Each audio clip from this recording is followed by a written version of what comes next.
નમસ્કાર દર્શક મિત્રો. લોકશાહી શાસન વ્યવસ્થામાં પ્રજાના પ્રતિનિધિ તરીકે ચૂંટાઈને આવેલા ધારાસભ્યશ્રીઓ વિધાનસભા ગૃહમાં લોક પ્રશ્નોને વાચા આપે છે અને આ રીતે રાજ્યના વિકાસની નીતિ ઘડાય છે, નિર્ણયો લેવાય છે અને પ્રજાના પ્રશ્નોનું સુખદ નિરાકરણ પણ આવે છે. દર્શક મિત્રો, 15મી ગુજરાત વિધાનસભાના 8મા સત્રમાં આજના દિવસે હાથ ધરાયેલી મહત્વની કાર્યવાહીના સંકલિત અંશો લઈને અમે ઉપસ્થિત થયા છીએ લોકશાહીના ધબકારા કાર્યક્રમમાં. તો આવો નિહાળીએ લોકશાહીના ધબકારા.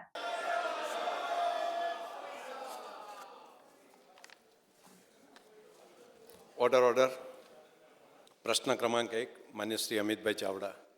માન્ય અધ્યક્ષશ્રી, મારા માન્ય મંત્રીશ્રી પાસે જાણવું છે કે આ પ્રોજેક્ટો આપણે કરીએ છીએ એક વાત છે, પણ જો ટ્રીટેડ વોટર છે, કોઈ જાતનું એમાં હેઝાર્ડસ કેમિકલ કે એના તત્વો નથી, તો આ પાણીનો આપણે એ જ ઉદ્યોગોમાં રિસાયકલ કરીને ઉપયોગ કરવા, ત્યાં કોર્પોરેશન વિસ્તારમાં કોઈ અલગ અલગ બીજા માટે ઉપયોગ કરવા, કાં તો પછી કોઈ હેઝાર્ડસ કેમિકલ નથી એમાં, તો એ વિસ્તારના ખેડૂતોને ખેતી માટે ઉપયોગ કરવા માટેનું કોઈ આયોજન કરવામાં કેમ નથી આવ્યું? માન્ય અધ્યક્ષશ્રી, જે માન્ય સભ્યશ્રીએ જે રીતે ડીપ સી ડિસ્ચાર્જ પાઇપલાઇનની જે વાત કરી છે, તો માન્ય અધ્યક્ષશ્રી, ડિસ્પર્શન મોડેલિંગ એ વૈજ્ઞાનિક સેમ્યુઅલ છે જે પાઇપલાઇન દ્વારા શુદ્ધિકૃત ગંદા પાણીના ઊંડા દરિયામાં યોગ્ય નિકાલ માટે કેવી રીતે ફેલાય અને મિક્સ થાય તે અનુમાન કરવા માટે ઉપયોગમાં લેવાય છે. માન્ય અધ્યક્ષશ્રી, કમ્પ્યુટરાઇઝ સોલ્યુશન દ્વારા ડાયલ્યુશન પોઈન્ટની ઓળખ, CPCBના ધોરણે જેવા કે 150 ગણું ડાયલ્યુશન તેમજ 100 મીટરના અંતરે 1500 ગણું ડાયલ્યુશન મેળવવા કરવામાં આવે છે. ડિપર્શન મોડેલિંગમાં શુદ્ધિકૃત ગંદા પાણીના ફ્લો રેટ, પાણીની ઘનતા, તાપમાન, ક્ષાર અને પોલ્યુટનની સાંદ્રતાની વિગતોની જરૂરિયાત રહે છે. આ ઉપરાંત દરિયાના પાણીના અભ્યાસ માટે ટાઇડલ કરંટ અને કરંટની દિશા, કરંટ વેલોસિટી સંબંધિત માહિતી, બાયોમેટ્રી અભ્યાસ અને પાણીની ઘનતા સ્થિરીકરણની વિગતોની જરૂરિયાત રહે છે. માન્ય અધ્યક્ષશ્રી, સભ્યશ્રીએ જે રીતે એમણે જે વાત કરી એ રીતે CETમાં પાણી ભેગું કરીને ફરીથી શુદ્ધ કરી અને કોમન એફ્યુલન્ટ ટ્રીટમેન્ટ પ્લાન્ટ નાખીને આ જે પાણી છે એ દરિયામાં લઈ જવામાં આવે છે. અને માન્ય સભ્યશ્રીની જે ખેતી માટે કે સિંચાઈ માટેની વાત કરી એમનું સૂચન છે. અધ્યક્ષશ્રી, એમણે જે જવાબ આપ્યો ને એમાં ખાસ કરીને ઝઘડિયા અને અંકલેશ્વરથી આખા ગુજરાતની સૌપ્રથમ પાઇપલાઇન, ડીપસી પાઇપલાઇન ખંભાતના અખાતમાં નખાયેલી હતી અને ત્યાર પછી 3 વર્ષ પછી NIAનો રિપોર્ટ લીધેલો, નેશનલ ઓશનોગ્રાફી. એમાં જળચર પ્રાણીઓને કંઈ પણ અસર થયેલી નથી એવો રિપોર્ટ છે. GPCB તમને આપશે જોઈએ. બીજું કે સુરત ખાતે પણ આ પાણી ઉદ્યોગોમાં વાપરમાં લગભગ 150 કે 200 ml પાણી વપરાય છે પાછું. માન્ય અમિતભાઈ. મારી લાગણી એટલી જ છે કે જો આપણે આ ટ્રીટેડ વોટર છોડવાના હોઈએ તો એ ટ્રીટેડ વોટરનો ઉપયોગ આપણે બાકીના કામોમાં કેમ નથી કરતા, એના માટે કોઈ આપણે અભ્યાસ કર્યો છે કે કેમ? આમ તો આ પ્રશ્ન મને લાગે છે કે એન્વાયરમેન્ટ ડિપાર્ટમેન્ટનો હશે. નહીં, એટલે એન્વાયરમેન્ટ ડિપાર્ટમેન્ટ, માન્ય મંત્રીશ્રી એન્વાયરમેન્ટને છે. તો આ પ્રશ્ન ખરેખર તો એન્વાયરમેન્ટનો છે અને આ બાબતે માનનીય કનુભાઈએ તો જવાબ આપી જ દીધો છે, પરંતુ આના વૈકલ્પિક ટેકનોલોજી માટેના સૂચનો પણ મળેલા છે અને પરંતુ એ બાબતની અત્યારે ચર્ચા એટલા માટે નહીં કરી શકાય કે આ બાબત સબજ્યુડિસ છે, એટલે એ ચર્ચા કરવી એ હું માનું છું ત્યાં સુધી ન્યાયની પ્રક્રિયા માટે હિતાવહ નથી. જ્યુડિશરીજી જેની એની અંદર હોય તો એની આપણે ચર્ચા ડિટેલમાં ન જઈએ. માન્ય મંત્રીશ્રી, કોર્ટને અસર ના થાય એ પ્રમાણે આપ જવાબ આનો આપીશું. માનનીય અધ્યક્ષશ્રી, મેં એનો જવાબ ઓલરેડી આપ્યો છે કે આ બાબતે વૈકલ્પિક ટેકનોલોજીના સૂચનો મળેલા છે, પરંતુ એ બાબતની ચર્ચા એટલા માટે નહીં કરી શકીએ કે આ બાબત સબજ્યુડિસ છે. પ્રશ્ન ક્રમાંક 2, માન્ય શ્રી મોહનભાઈ કોકણી.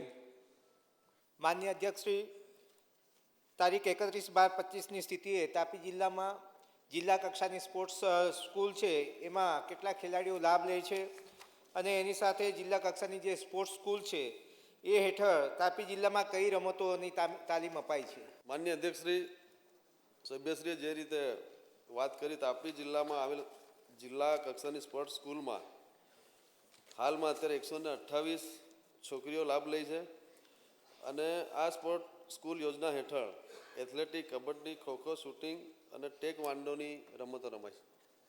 પ્રવીણભાઈ ગોગારી. આજે આપણા માનનીય મંત્રી શ્રી કુંવરજીભાઈ બાવળિયાનો જન્મદિવસ છે, એમને ખૂબ ખૂબ શુભેચ્છા પાઠવું. માન્ય મંત્રી શ્રી કુંવરજીભાઈ બાવળિયાને જન્મદિવસની ખૂબ ખૂબ શુભકામનાઓ વિધાનસભા ગૃહ વતી પણ આપણે બધા પાઠવીએ છીએ. માનનીય અધ્યક્ષશ્રી, આપના માધ્યમથી મંત્રીશ્રીને પૂછવા માગું છું કે જિલ્લા કક્ષાએ જે સ્પોર્ટ સંકુલ યોજના અંતર્ગત ખેલાડીઓની તાલીમ દરમિયાન થતી ઈજાઓ માટે ફિઝિયોથેરાપિસ્ટની નિમણૂક કરવામાં આવે છે કે કેમ? જો હા, તો ફિઝિયોથેરાપી નિમણૂક કરવામાં કેટલા ફિઝિયોથેરાપિસ્ટ રાખવામાં આવે છે? માન્ય અધ્યક્ષશ્રી, જિલ્લા કક્ષા સ્પોર્ટ્સ સંકુલમાં યોજના અંતર્ગત જે સ્કૂલો ચાલે છે એમાં જિલ્લા દીઠ એક ફિઝિયોથેરાપિસ્ટની નિમણૂક કરવામાં આવે છે. ડૉક્ટર તુષારભાઈ ચૌધરી. અને અધ્યક્ષશ્રી, આપના માધ્યમથી મંત્રીશ્રીને પૂછવા માગું છું કે આ 5 જેટલી રમતોની ટ્રેનિંગ સ્પોર્ટ્સ સ્કૂલમાં આપવામાં આવી રહી છે, તો એ લોકો એ 128 ખેલાડીઓને માંથી કોઈએ નોંધપાત્ર દેખાવ કર્યો હોય રાજ્ય કક્ષાએ કે રાષ્ટ્રીય કક્ષાએ, એવી કોઈ ઘટના બની છે કે કેમ? માન્ય અધ્યક્ષશ્રી, જિલ્લા કક્ષા સ્પોર્ટ્સ સંકુલ યોજના અંતર્ગત આમ તો ટોટલ કુલ 21 રમતોનો સમાવેશ થાય છે અને જ્યારે તાપી જિલ્લાની વાત કરીએ ત્યારે અન્ય જિલ્લાઓમાં અને રાજ્ય સ્તરે પણ ખેલાડીઓ ભાગ લે છે. પ્રશ્ન ક્રમાંક 3, માન્ય શ્રી મનુભાઈ પટેલ. માન્ય અધ્યક્ષશ્રી, આપના માધ્યમથી હું મંત્રીશ્રીને પૂછવા માગું છું કે સુરત જિલ્લામાં તાલુકાવાર છેલ્લા 2 વર્ષમાં કેટલા આવાસ મંજૂર થયા અને કુલ કેટલી રકમ સહાયમાં આપવામાં આવી છે? માન્ય અધ્યક્ષશ્રી, આ યોજના અનુસૂચિત જનજાતિ માટે અને વ્યક્તિગત વસવાટની મુશ્કેલીઓ દૂર કરી શકે, કુટુંબને મદદરૂપ થઈ શકે અને તેમાં રહી અને કુટુંબીજનો વિકાસ કરી શકે એના માટેની છે.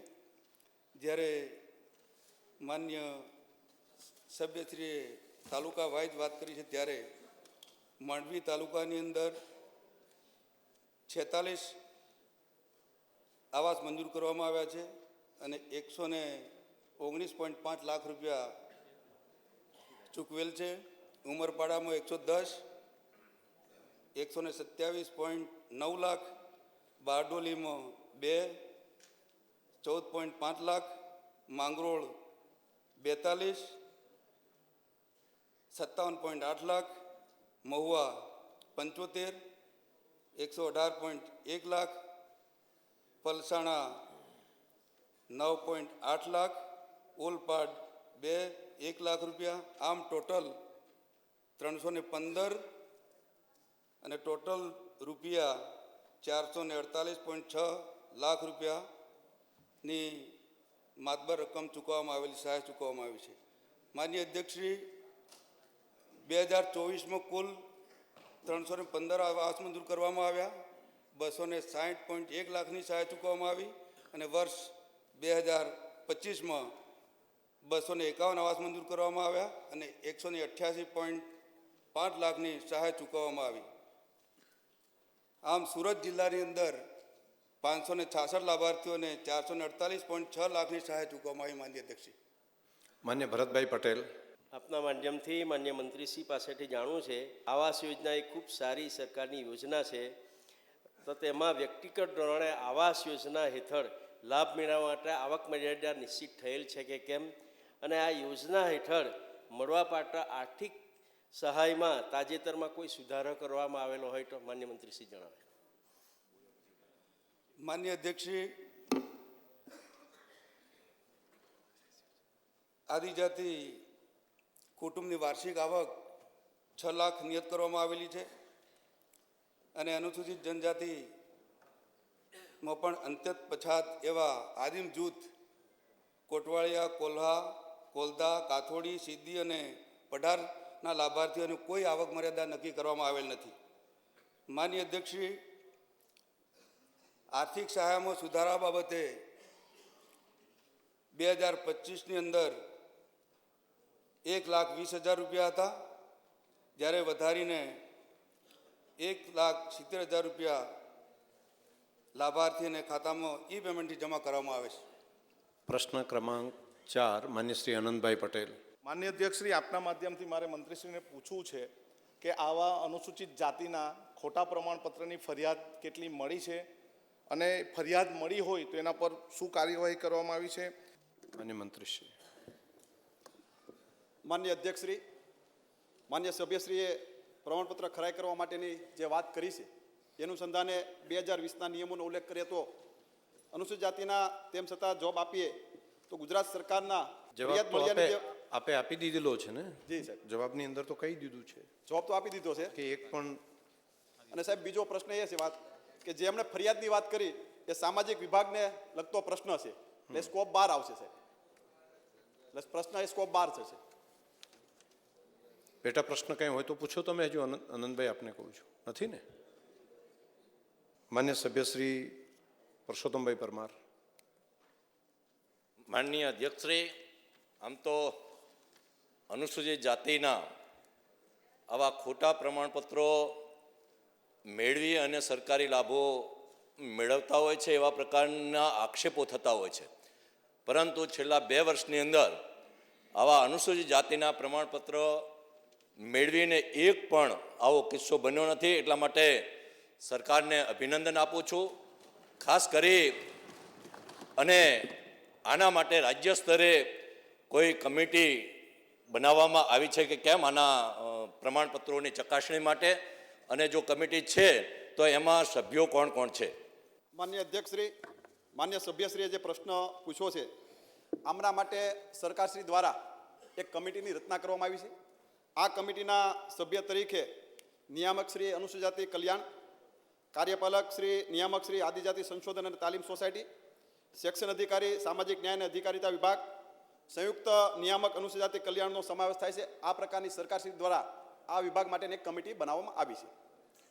પ્રશ્ન ક્રમાંક 5, માન્ય શ્રી વિમલભાઈ ચુડાસમા.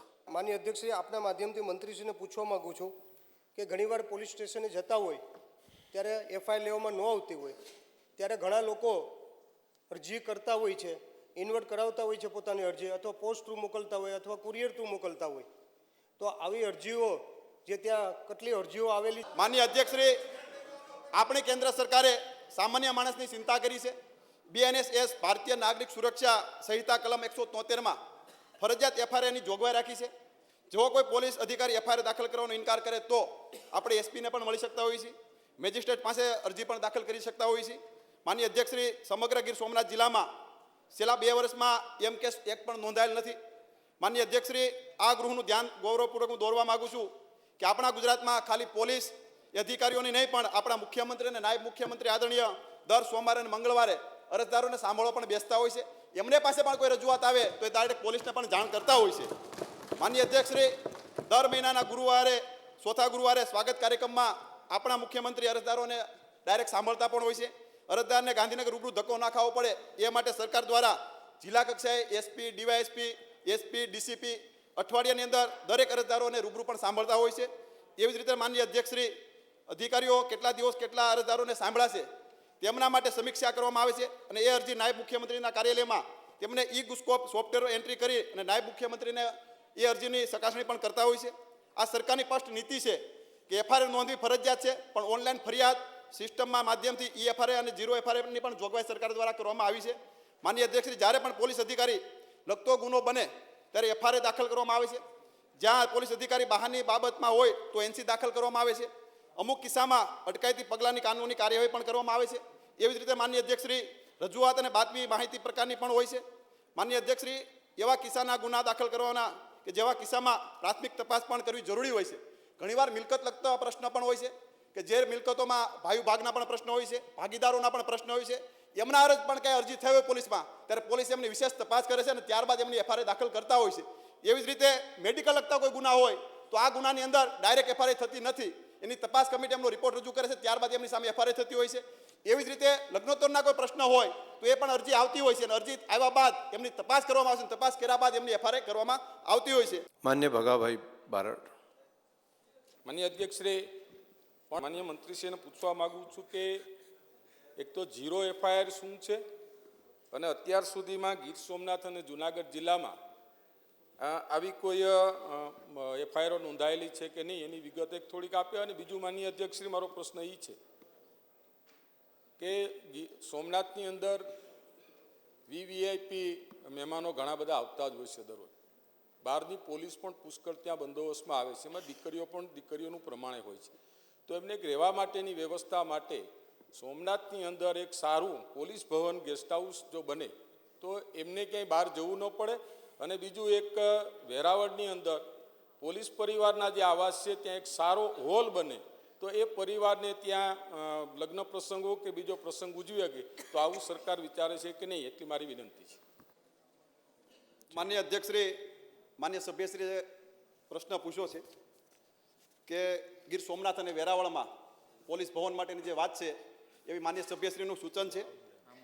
ખાસ કરીને ગુજરાત સરકારનો મુખ્ય કોઈ પણ પીડિત વ્યક્તિને ગુનાની જાણ કરવા માટે મુશ્કેલી ના પડે અને હદનો કોઈ પ્રશ્ન ઉપસ્થિત ના થાય તે સુનિશ્ચિત કરવા માટે આ વ્યવસ્થા મુજબ કોઈપણ નાગરિકને ગુનો જ્યાં હોય તેની પરવા કર્યા વગર નજીકના કોઈપણ પોલીસ સ્ટેશનમાં ગુનો દાખલ કરાવી શકે તે ફરિયાદ સંબંધિત પોલીસ સ્ટેશનમાં મોકલી આપવામાં આવશે. માનનીય અધ્યક્ષશ્રી, આ જોગવાઈ મુખ્ય હેતુ પીડિત વ્યક્તિને તરત કાનૂની મદદ અને હદના કારણે ન્યાયમાં વિલંબ ના થાય અને ખાસ કરીને મહિલા, બાળકો અને વૃદ્ધો માટે અત્યંત ઉપયોગી વ્યવસ્થા એ કરવામાં આવેલ છે. રાજ્ય સરકાર દ્વારા આ અંગેની સ્પષ્ટ સૂચના છે અને તાલીમ આપવામાં પણ આવે છે અને આ સૂચનાનો ભંગ બદલ કડક કાર્યવાહી પણ સુનિશ્ચિત કરવામાં આવે છે. માનનીય અધ્યક્ષશ્રીએ જે ઝીરો એફઆઈઆરની વાત કરી છે એમાં ગીર સોમનાથમાં 30 અને જૂનાગઢમાં 2 ઝીરો એફઆઈઆર દાખલ કરવામાં આવેલ છે. માન્ય સંજયભાઈ કોરડિયા. અધ્યક્ષશ્રી, આપના દ્વારા માન્ય મંત્રીશ્રીને પૂછવા માગું છું કે ગીર સોમનાથ અને જુનાગઢ જિલ્લામાં છેલ્લા 2 વર્ષમાં કેટલી એફઆઈઆર દાખલ કરવામાં આવી છે? માનનીય અધ્યક્ષશ્રી, જ્યારે કોઈ વ્યક્તિ મોબાઈલ કે વાહન ગુમ થાય છે ત્યારે તે વ્યક્તિને પોર્ટલ ઉપર તેની એન્ટ્રી કરી શકે છે. 48 કલાકમાં ફરિયાદ દાખલ કરે છે અને આ એફઆઈઆર ઉચ્ચ કક્ષાએથી સમીક્ષા થઈ અને ખૂબ ઝડપથી ફરિયાદ દાખલ થાય એ પ્રકારની વ્યવસ્થા ગોઠવવામાં આવી છે. માનનીય અધ્યક્ષશ્રી, ગીર સોમનાથની અંદર 242 અને જૂનાગઢની અંદર 269 એફઆઈઆર દાખલ કરવામાં આવી છે. ઘણીવાર કોઈનો મોબાઈલ ગુમ થયો હોય, કોઈના વાહન ચોરાણા હોય એ અનુસંધાને આ ફરિયાદ દાખલ કરવામાં આવતી હોય છે.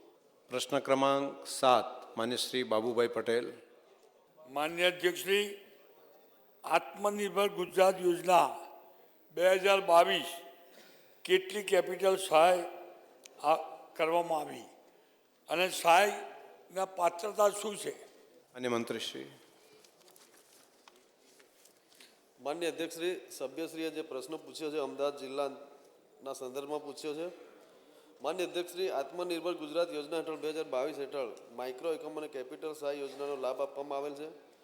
વિવિધ તાલુકા કેટેગરી પ્રમાણે 10%થી 25% સુધી મહત્તમ 10 લાખથી 35 લાખ સુધીની કેપિટલ સહાય આપવામાં આવેલ છે.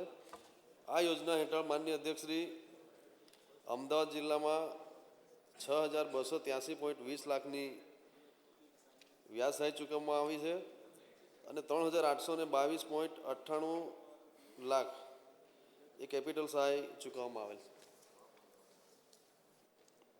માન્ય શૈલેષભાઈ પરમાર. માન્ય મંત્રીશ્રી પાસે જાણું છે કે જે રીતે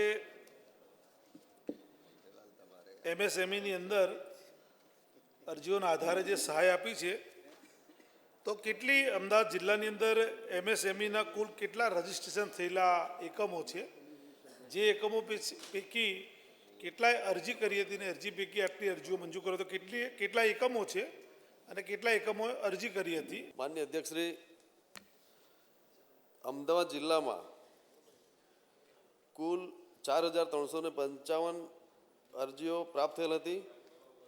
એમાં 3,283 અરજીઓ મંજૂર કરવામાં આવી હતી. મંજૂર થયેલ 3,283 ક્લેમ અરજીઓમાં 1,161 ક્લેમ કેપિટલ સહાયની હતી અને 626 અરજીઓ નામંજૂર કરવામાં આવી હતી. માન્ય કિરીટસિંહભાઈ ડાભી. અધ્યક્ષશ્રી, આપના મારફત હું મંત્રીશ્રી પાસે જાણવા માગું છું કે આત્મનિર્ભર ગુજરાત યોજના 2022 હેઠળ જાન્યુઆરી 25થી ડિસેમ્બર 25 સુધીના સમયગાળામાં અમદાવાદ જિલ્લામાં તાલુકા પ્રમાણે કેપિટલ સહાયની કેટલી ક્લેમ થયા, કેટલી રકમ ચૂકવવામાં આવી અને કેટલું ચૂકવણું કર્યા પછી હવે કેટલા બાકી રહ્યા શકે છો, એ હું આપના માધ્યમથી જાણવા માગું છું. માન્ય અધ્યક્ષશ્રી, અમદાવાદ જિલ્લામાં અમદાવાદ તાલુકાની વાત કરીએ તો 881 અરજીઓ આવી. 2,639.16 લાખનું ચૂકવણું કરવામાં આવ્યું. એ જ રીતે બાવળા તાલુકામાં એક અરજી આવી, એમાં 2.90 લાખનું ચૂકવણું કરવામાં આવ્યું. દસક્રય તાલુકામાં 238 અરજીઓ આવી, એમાં 977.98 લાખનું ચૂકવણું કરવામાં આવ્યું. ધંધુકા તાલુકામાં કુલ 5 અરજી આવી, એમાં 79.85 લાખનું ચૂકવણું કરવામાં આવ્યું. સાણંદ તાલુકામાં 34 અરજીઓ આવી, એમાં 121.95 લાખનું ચૂકવણું કરવામાં આવ્યું. વિરમગામ તાલુકામાં કુલ 2 અરજી આવી, એમાં 1.14 લાખનું ચૂકવણું કરવામાં આવ્યું. આમ ટોટલ 1,161 અરજીઓ આવી અને 38,22,89,000નું ચૂકવણું કરવામાં આવ્યું. માન્ય ઇમરાનભાઈ ખેડાવાલા. સાહેબ, અમદાવાદનો પ્રશ્ન છે એટલા માટે ખાસ કરીને માનનીય અધ્યક્ષશ્રી મારે ગુજરાત રાજ્યના મુખ્યમંત્રી શ્રી ભૂપેન્દ્રભાઈ પટેલ સાહેબ, ઋષિકેશભાઈ, અર્જુનભાઈ અને પૂર્વ મંત્રી મુકેશભાઈ પટેલનો આભાર વ્યક્ત કરવો પડે કે અમદાવાદ શહેરના અંદર સાહેબ જે મારા અને શૈલેષભાઈ પરમારના વિસ્તારના અંદર 750 યુનિટો બંધ હતા એમએસએમઈના, એમના પ્રયાસથી આજે યુનિટો ચાલુ થયા છે. એટલે હું ખાસ સરકારનો આભાર વ્યક્ત કરું છું કે એમના પ્રયાસથી અને મુખ્યમંત્રીશ્રીએ ખૂબ જ અમને પ્રશંસા કરી એટલા માટે કે આ 1 લાખ લોકોને રોજી ત્યાં મળવાની ચાલુ થઈ ગઈ છે. માત્ર તમે શાસક પક્ષના સભ્યો એ જ અભિનંદન આપી શકે એવું ના હોય. સારું કામ થયું હોય તો વિપક્ષમાંથી પણ અભિનંદન તો આપી શકે, એમનો અધિકાર છે ઇમરાનભાઈનો. અને બીજું માનીએ અધ્યક્ષશ્રી કે આ અમદાવાદ શહેરમાં કોમનવેલ્થ ગેમ રમાવાની છે, ત્યારે આ ઉદ્યોગોને સાહેબ બીજી જગ્યાએ શિફ્ટ કરવા માટે સરકાર કોઈ પહેલાંથી આયોજન કરે તેવું મારું એક સૂચન છે. માન્ય અધ્યક્ષશ્રી, સભ્યશ્રીનું સૂચન છે. પ્રશ્ન ક્રમાંક 8 ડૉક્ટર દર્શનાબેન દેશમુખ.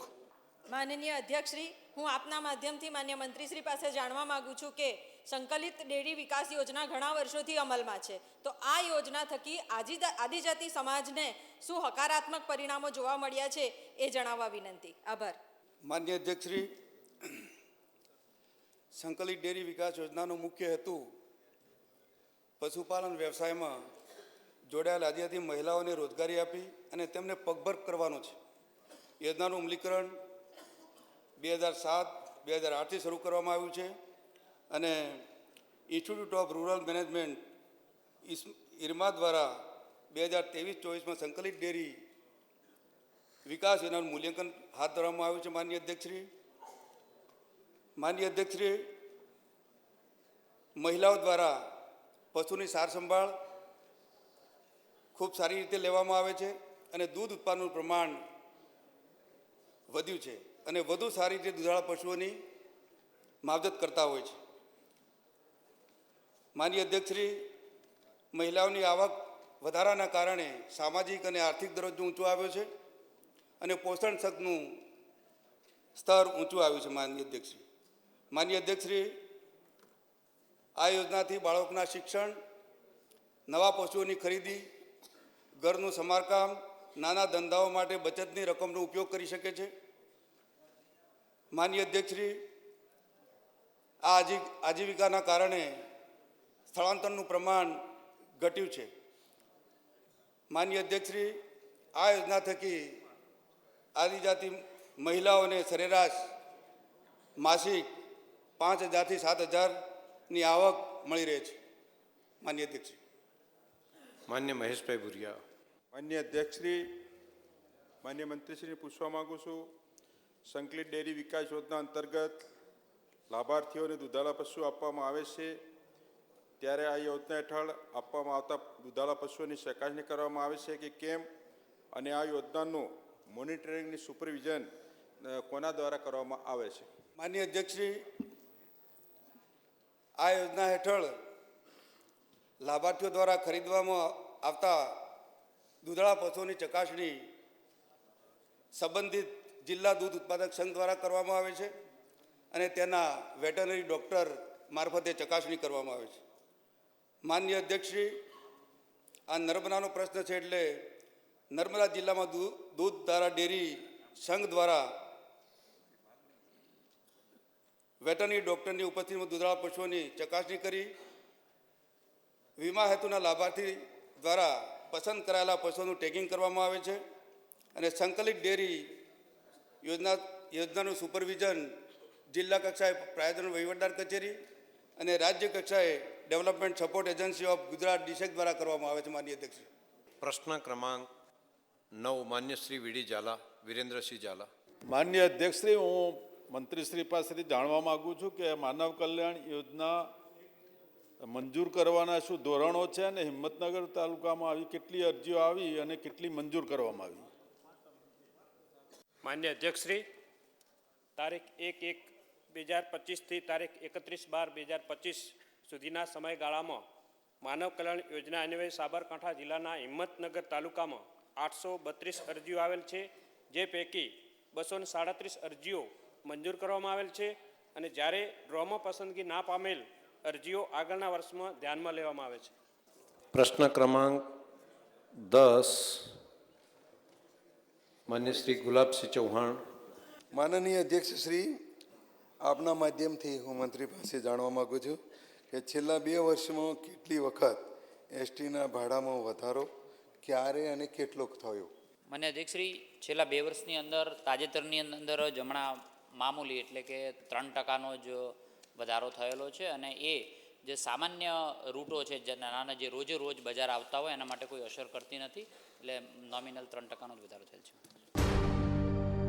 દર્શક મિત્રો, ફરી મળીશું, ત્યાં સુધી રજા આપશો. નમસ્કાર.